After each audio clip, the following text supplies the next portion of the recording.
बारे में पढ़ेंगे।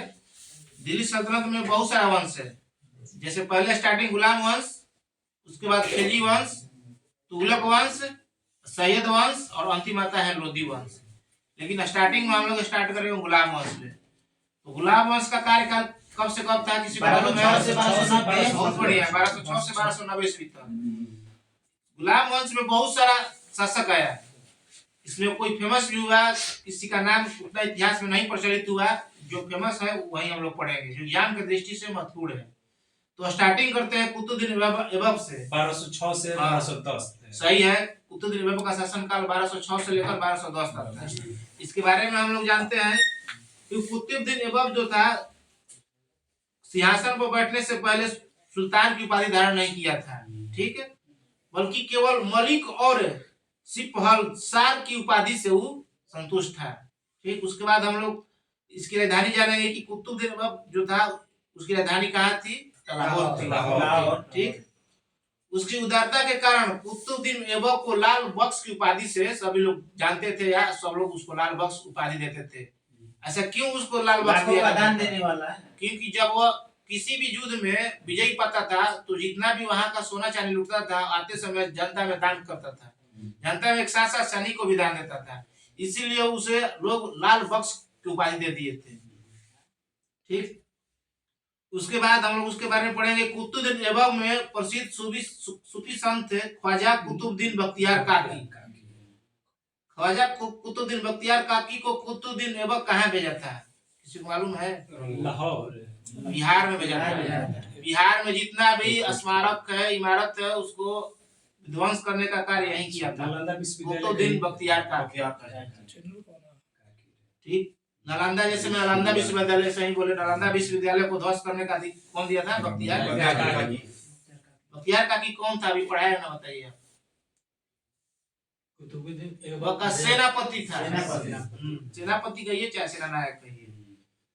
ठीक, उसके बाद बोलता है कि कुतुबुद्दीन ऐबक की मृत्यु कब हुई थी? तो जाहिर है उसका जब शासन काल 1206 से 1210 तक, 1210 में उसकी मृत्यु हो गई। ठीक, हाँ, चौगान खेलते समय, सही बात। इसके बाद आराम से आया। हाँ, लेकिन कुछ इतिहासकार आराम शाह को मानते हैं कि आया था, लेकिन कुछ मतलब उतना फेमस नहीं हो पाया, प्रभावशाली नहीं दे पाया हम लोग इतिहास में, इसीलिए उतना आदमी नहीं पढ़ते हैं इसके बारे में।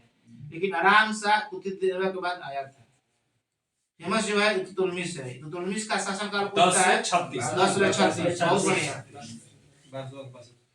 इल्तुतमिश को इल्बरिक तुर्क भी कहा जाता था। देखिए, गुलाम वंश को मामलुक वंश भी कहा जाता था, गुलाम वंश भी कहा जाता था, दास वंश तो ये किया, इल्बरी वंश भी कहा जाता था। इसमें दो शासन थे जो इल्बरी तुर्क के शासन काल से थे, इसीलिए इल्बरी वंश भी कहा जाता था। तो इल्तुतमिश दिल्ली सल्तनत का वास्तविक संस्थापक कहा जाता है। इल्तुतमिश को दिल्ली सल्तनत का वास्तविक संस्थापक कहा जाता है। बोलता है कि दिल्ली का पहला सुल्तान इल्तुतमिश ही था, क्योंकि उसने 1229 में बगदाद के अब्बासी खलीफा से मान्यता प्राप्त की थी, जिससे सुल्तान के रूप में उसकी स्वतंत्र स्थिति और दिल्ली सल्तनत की औपचारिक मान्यता प्राप्त हुई। इल्तुतमिश की राजधानी कहाँ थी? दिल्ली। सही है, दिल्ली। कुतुबुद्दीन ऐबक की राजधानी कहाँ थी? लाहौर। तो पूछेगा कि कौन सा दिल्ली सल्तनत का शासक था जो अपनी राजधानी लाहौर से दिल्ली स्थानांतरित किया था? इल्तुतमिश। बहुत बढ़िया। तराइन की तीसरी लड़ाई 1215 में हुई थी। तराइन की तीसरी लड़ाई 1215 में हुई थी। किसके किसके बीच में? उसने अल्दौज को हराया। इल्तुतमिश और अल्दौज के बीच, और इसमें अल्दौज की पराजय हुई।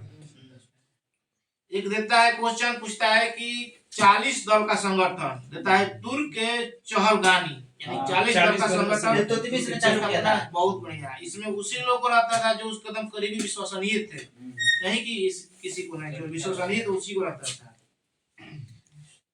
इक्ता व्यवस्था किसने पूछेगा कि स्टार्टिंग में तुम मान लीजिए पढ़ लिया इक्ता व्यवस्था इल्तुतमिश, लेकिन पूछेगा कि इल्तुतमिश से पहले भी कोई लाया था? हाँ, लाया था। हाँ, कौन था? मालूम नहीं है। तो गौरी था। गौरी।